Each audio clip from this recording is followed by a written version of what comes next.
Hi అండి అందరికీ. అందరు ఎలా ఉన్నారు? నేనైతే బాగున్నాను. ముందుగా ఈ వీడియో చూస్తున్న ప్రతి ఒక్కరికి చాలా థ్యాంక్స్ అండి. ఒక్క చిన్న విషయం మాత్రం చెప్పాలి. నిన్నటి ఎపిసోడ్‌కి నేను ఊహించినంత కామెంట్స్ కానీ, లైక్స్ కానీ అస్సలు రాలేదు. దానికే కొంచెం బాధగా అనిపించింది. ఈ స్టోరీ మీకు నచ్చడం లేదా? లేక మీరు బిజీగా ఉండి కామెంట్ చేయలేకపోతున్నారా? నిజంగా మీ అభిప్రాయం తెలుసుకోవాలని మాకు కూడా ఉంటుంది కదా! ఎంతో కష్టపడి స్టోరీని అప్‌లోడ్ చేస్తున్నాం.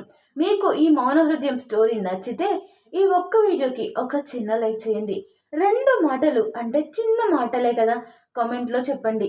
మీ ఒక్క కామెంట్ కూడా నాకు తర్వాతి పార్ట్ ఇంకా బాగా రాయడానికి చాలా ప్రోత్సాహాన్ని అందిస్తుంది. ఇంకా కొత్తగా చూస్తున్న వాళ్ళు ఎవరైతే ఉన్నారో ఇప్పుడే వాళ్ళు మన ఛానల్‌ని సబ్స్క్రైబ్ చేసి మన స్టోరీ ఫ్యామిలీలో జాయిన్ అవ్వండి.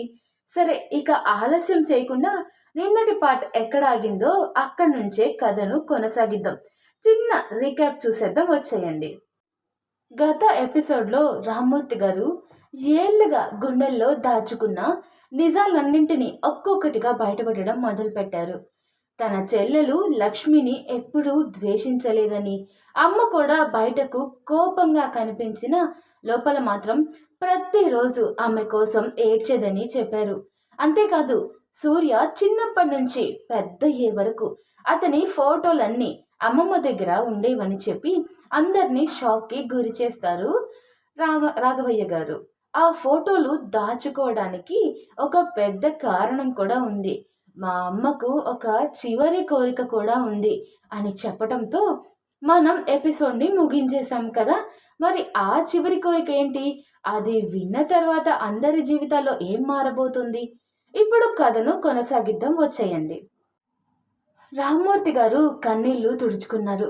నువ్వు సూర్య ఇద్దరు పెళ్లి చేసుకోవాలని ఆమె గట్టిగా అనుకుంది. తన కూతురు దూరమైపోయినా కనీసం తన మనవరాలు మనవడు ఒక్కటైతే కుటుంబం మళ్ళీ కలుస్తుందని నమ్మిందనుకుంటా పాపం పిచ్చిది. అందుకే మీ ఇద్దరి ఫోటోలను ఒకే పెట్టెలో పెట్టుకొని చూసుకునేది. ఒక్కోసారి మాధవి ఫోటో చేతిలో పట్టుకొని సూర్య ఫోటో ఇంకో చేతిలో పట్టుకొని గంటల తరబడి కూర్చొని ఏడ్చేది. ఆ మాట విన్న క్షణంలో మాధవి కన్నీళ్లు ఉప్పొంగాయి. సూర్య కూడా తలదించుకున్నాడు. రామ్మూర్తి గారి గొంతు బరువెక్కింది. ఆ విషయం నాకు ముందే తెలిసి ఉంటే నేనే స్వయంగా మీ ఇద్దరికి పెళ్లి చేసేవాడిని. మా అమ్మ చివరి కోరిక నెరవేరేదని ఆనందపడేవాడిని అంటూ బాధపడతాడు. కానీ విధి ఇంకోలా రాసింది. నాకు ఆ నిజం తెలిసేసరికి మాధవి పెళ్లి అయిపోయింది. అప్పటికే అరుణ్ ఆమె జీవితంలోకి వచ్చేశాడు. నేను ఏమీ చేయలేకపోయాను అని అన్నారు. ఆ మాటలు వింటున్న అరుణ్ కూడా మౌనంగా నిలబడ్డాడు. రామ్మూర్తి గారు అతని వైపు చూసి, కానీ ఒక్క విషయం మాత్రం నిజం అరుణ్, ఈరోజు నేను ప్రశాంతంగా ఉన్నానంటే కారణం నువ్వు. నా కూతురిని కన్నా ఎక్కువగా ప్రేమిస్తున్నావు. ఆమె నవ్వు తిరిగి రావడానికి కారణం నువ్వు. అందుకే నాకు ఇప్పుడు బాధతో పాటు సంతోషం కూడా ఉంది అని అన్నారు. ఆ మాట విన్న మాధవి ఒక్కసారిగా అరుణ్ వైపు చూసింది. అరుణ్ కళ్ళల్లో కూడా నీళ్లు తిరుగుతున్నాయి. ఆ రాత్రి ఒక ప్రమాదం కారణంగా ఆసుపత్రిలో చేరిన రామ్మూర్తి గారు ఏళ్లగా గుండెల్లో దాచుకున్న తన బాధనంతా కుటుంబ రహస్యాలన్నింటినీ బయట పెట్టడం పూర్తి చేశారు. కానీ ఆయనకు తెలీదు ఆ నిజాలు విన్న తర్వాత ఏమవుతుంది అనేది. ఆ గదిలో ఉన్న ప్రతి ఒక్కరి హృదయాల్లో జీవితాంతం మరచిపోలేని ఒక ఖాళీ ఏర్పడబోతుందని. ఐసీయూ గది బయట ఉన్న పొడవాటి కారిడార్లో దీక్ష ఒంటరిగా నిలబడి ఉంది. లోపల నుంచి వినిపిస్తున్న ప్రతి మాట ఆమె చెవుల్లో స్పష్టంగా పడుతోంది. మొదట్లో ఆమెకు ఆ మాటలు పెద్దగా అర్థం కాలేదు. కానీ రామ్మూర్తి గారు చెప్పిన ఒక్కో నిజం బయటపడుతున్న కొద్దీ ఆమె ముఖంలో ఆశ్చర్యం మాయమై దాని స్థానంలో ఒక చల్లని ఆనందం అంటే విచిత్రమైన ఆనందం కనిపించడం మొదలైంది. ఇన్ని రోజులుగా తాను వెతుకుతున్న అవకాశం చివరకు తన ముందుకు నడుచుకుంటూ వచ్చినట్టుగా తనకి అనిపించింది.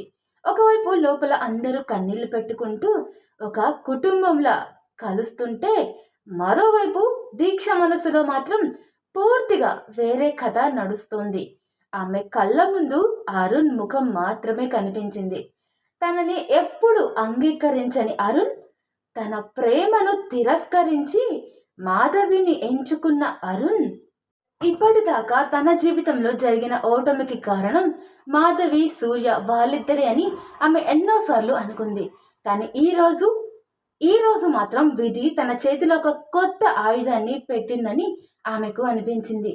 గోడకు ఆనుకొని నిలబడిన ఆమె నెమ్మదిగా కళ్ళు మూసుకుంది. లోపల రామ్మూర్తి గారు చెప్పిన మాటలు మళ్ళీ మళ్ళీ ఆమె చెవుల్లో వినిపిస్తున్నాయి. సూర్య, మాధవి, మా అమ్మ వాళ్ళిద్దరికీ పెళ్లి జరగాలని కోరుకుంది అనే మాటలు ఆమె మనసులో మారుమ్రోగుతూనే ఉన్నాయి.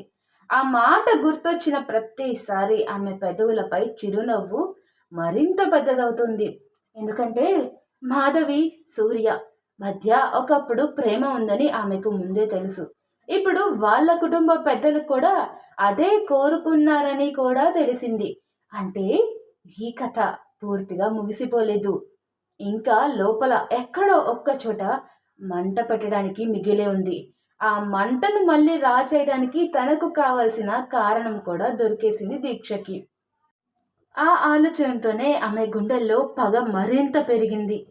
అరుణ్, నువ్వు గెలిచానని అనుకుంటున్నావు కదా అని ఆమె మనస్సులోనే మాట్లాడుకుంది. నీ భార్య నిన్నే ప్రేమిస్తోందని, నీ జీవితంలో ఎలాంటి సమస్య లేదని నమ్ముతున్నావు కదా. కానీ ఇప్పుడు నాకు తెలిసిన ఈ ఒక్క నిజం చాలు. ఒక మనిషి మనసులో అనుమానం నాటడానికి కత్తి అవసరం లేదు. ఒకే ఒక్క మాట చాలు.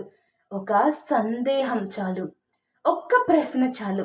ఆ ప్రశ్నకు సమాధానం దొరక్కపోతే ప్రేమ ఎంత బలమైనదైనా ఖచ్చితంగా కూలిపోతుంది. నమ్మకం ఎంత గొప్పదైనా ఖచ్చితంగా విరిగిపోతుంది. నేనదే చేస్తాను. మీ జీవితాలను నా చేతులతో నాశనం చేయడానికి కాదు, మీరే మీ జీవితాలను నాశనం చేసుకునేలా చేస్తాను అనుకుంటూ దీక్ష కళ్ళల్లో ఇప్పుడు ఒక ప్రమాదకరమైన నిశ్చయంతో కూడిన మెరుపు కూడా కనిపిస్తుంది. ఆమెకు కోపం ఉన్నప్పుడు చేసిన తప్పులు కూడా గుర్తొచ్చాయి. ఆవేశంలో తీసుకున్న నిర్ణయాలు కూడా గుర్తొచ్చాయి. అందుకే ఈసారి కోపంతో కాదు, తెలివితో ఆడాలని నిర్ణయించుకుంది. నేను ఎవ్వరిని బలవంతం చేయను, ఎవరిని బెదిరించను, ఎవరిని నేరుగా ఎదుర్కోను. నేను కేవలం నిజాలను మాత్రమే వాడుకుంటాను. వాళ్ళ మనసుల్లో ఉన్న బలహీనతలను వాడుకుంటాను. మాధవి జీవితంలో ఒకప్పుడు సూర్య ఉన్నాడు. సూర్య జీవితంలో ఒకప్పుడు మాధవి కూడా ఉంది. ఈ నిజాన్ని మార్చలేరు, దాన్ని చెరిపేయలేరు. ఆ గతాన్ని నేను మళ్ళీ వాళ్ళ ముందుకు తీసుకొస్తాను. వాళ్ళు మర్చిపోయిన జ్ఞాపకాలను మళ్ళీ మళ్ళీ వాళ్ళకు గుర్తు చేస్తాను. తర్వాత జరిగేది వాళ్ళే చూసుకుంటారు అనుకుంటూ ఆమె కారిడార్ చివర ఉన్న కిటికీ దగ్గరకు వెళ్ళి బయట చీకటి వైపు చూస్తూ ఉండిపోయింది. ఆకాశంలో మబ్బులు భూమి కూడుకుపోయి ఉన్నాయి. దూరంగా మెరుపు మెరిసింది. ఆ దృశ్యం చూసి ఆమె నెమ్మదిగా నవ్వుకుంది. ఎంత విచిత్రంగా ఉందో తెలుసా? లోపల వాళ్ళు ఒక కుటుంబం మళ్ళీ కలిసిందని సంతోషపడుతున్నారు. కానీ వాళ్లకు తెలీదు, ఈరోజు వాళ్ళ జీవితాల్లోకి ఇంకో మనిషి ప్రవేశించాడని. ఆ మనిషిని నేనే. నేను వాళ్ళ మధ్య నిలబడను, నేను వాళ్ళ పక్కన నిలబడతాను. వాళ్లకు తోడుగా ఉన్నట్టు నటిస్తాను. వాళ్ళ కన్నీళ్లు తుడిచినట్టు నటిస్తాను. వాళ్ళ బాధలు వింటున్నట్టు నటిస్తాను. కానీ నెమ్మదిగా, చాలా నెమ్మదిగా వాళ్ళ మనసుల్లో ఒకరిపై ఒకరికి అనుమానం పెంచుతాను. ఆమె ఊహల్లో అప్పటికే భవిష్యత్తు దృశ్యాలు కనిపిస్తున్నాయి. అరుణ్ ముఖంలో కోపం, మాధవి కళ్ళల్లో బాధ, సూర్య మనసులో గందరగోళం. ఒకప్పుడు విడదీయలేని బంధాల్లా కనిపించిన సంబంధాలు ఒక్కొక్కటిగా విరిగిపోతున్న దృశ్యాలు. ఆ ఊహలే ఆమెకు ఆనందాన్ని ఇస్తున్నాయి. అవును, ఇదే నా ప్రతీకారం. ఒక్క క్షణంలో ముగిసిపోయే ప్రతీకారం కాదిది. రోజు రోజుకి పెరిగే ప్రతీకారం. వాళ్ళు నవ్వుతున్నప్పుడే మొదలయ్యే ప్రతీకారం ఇది. వాళ్ళకు ప్రమాదం వచ్చిందని తెలిసేసరికి చాలా ఆలస్యం అయిపోయే ప్రతీకారం ఇది. అని ఆమె చివరిసారిగా ఐసీయూ తలుపు వైపు చూసింది. లోపల మాధవి తన తండ్రి చేతిని పట్టుకొని ఏడుస్తుంది. సూర్య నిశ్శబ్దంగా నిలబడి ఉన్నాడు. అరుణ్ అందరికీ ధైర్యం చెబుతున్నాడు. ఆ దృశ్యం చూసి దీక్ష పెదవులపై మరోసారి అదే చిరునవ్వు మెరిసింది. ఏడవండి, అలాగే నవ్వండి, ఇంకా సంతోషపడండి. ఎందుకంటే ఈ రాత్రి మీకు ప్రశాంతంగా నిద్రపోయే చివరి రాత్రి కావచ్చు. మీకు తెలియకుండానే మీ జీవితాల్లోకి ఒక తుఫాను అడుగు పెట్టబోతుంది. ఆ తుఫాన్ పేరు దీక్ష.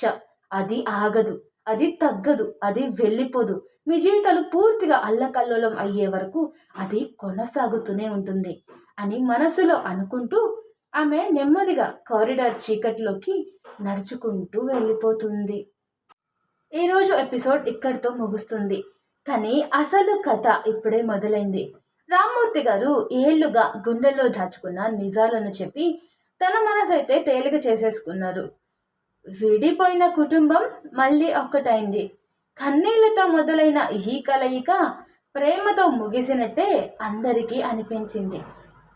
కానీ వాళ్లకు తెలియని ఒక్క నిజం మాత్రం ఇంకా బయటే నిలబడి ఉంది. కానీ అది ఎవరికీ తెలీదు. ఐసీయూ గది బయట నిలబడి ఉన్న దీక్ష ఈ కుటుంబం మొత్తం జీవితాన్నే మార్చే ఒక ప్రమాదకరమైన నిర్ణయం తీసుకుంది. ఆమె నిజంగానే మాధవి, అరుణ్ జీవితాల్లో చిచ్చు పెట్టగలదా? సూర్యగతం మళ్ళీ అతని వర్తమానాన్ని వెంటాడుతోందా? అరుణ్ ప్రేమ దీక్ష కుట్రను గెలుస్తుందా? లేక ఒక్క అనుమానం ఇంతకాలం ప్రేమతో నిలిచిన బంధాలను ముక్కలుగా చేస్తుందా? ఈ ప్రశ్నలన్నింటికీ సమాధానం ఒక్క నెక్స్ట్ పార్ట్లోనే తెలుస్తుంది. కాబట్టి నెక్స్ట్ ఎపిసోడ్ని అస్సలు మిస్ అవ్వకండి. ఎందుకంటే ఇక నుంచి ప్రతి ఎపిసోడ్లో ఒక కొత్త ట్విస్ట్, ఒక కొత్త ఎమోషన్, ఒక కొత్త షాకింగ్ విషయం మీకోసం ఎదురు చూస్తూ ఉంటున్నాయి. ఈరోజు ఎపిసోడ్ మీకు నచ్చితే ఒక్క చిన్న లైక్ చేయండి. మీకు బాగా నచ్చిన సీన్ ఏదో కామెంట్లో రాయడం అస్సలు మర్చిపోకండి. అలాగే ఈ ఎపిసోడ్కి 10లో మీరైతే ఎంత రేటింగ్ ఇస్తారో కూడా రాయండి. మీ కామెంట్స్ నేను తప్పకుండా చదువుతాను. అలాగే మీ కామెంట్స్ చదవడం కూడా నాకు చాలా ఇష్టం. ఈ కథ నచ్చితే మీ ఫ్రెండ్స్ అండ్ ఫ్యామిలీతో షేర్ చేయండి. వాళ్ళు ఈ భావోద్వేగ ప్రయాణంలో భాగం కావచ్చు. ఇంకా మన ఛానల్ను ఎవరైతే కొత్తగా చూస్తున్నారో వాళ్ళు సబ్స్క్రైబ్ చేయకపోతే ఇప్పుడే సబ్స్క్రైబ్ చేసి బెల్ ఐకాన్ కూడా ఆన్ చేసుకోండి. ఎందుకంటే తర్వాతి పార్ట్ వచ్చిన వెంటనే మీకు నోటిఫికేషన్ వస్తుంది.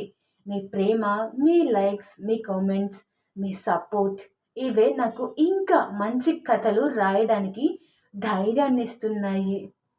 అలాగే మీలో ప్రతి ఒక్కరికి నా హృదయపూర్వక ధన్యవాదాలు. మరి దీక్ష వేసిన మొదటి అడుగు ఈ కుటుంబాన్ని ఎక్కడికి తీసుకెళ్తుంది తెలుసుకోవాలనుకుంటే నెక్స్ట్ పార్ట్లో తప్పకుండా కలుద్దాం. అప్పటి వరకు జాగ్రత్తగా ఉండండి. మీ కుటుంబంతో సంతోషంగా జీవించండి. Bye, take care, thanks for watching.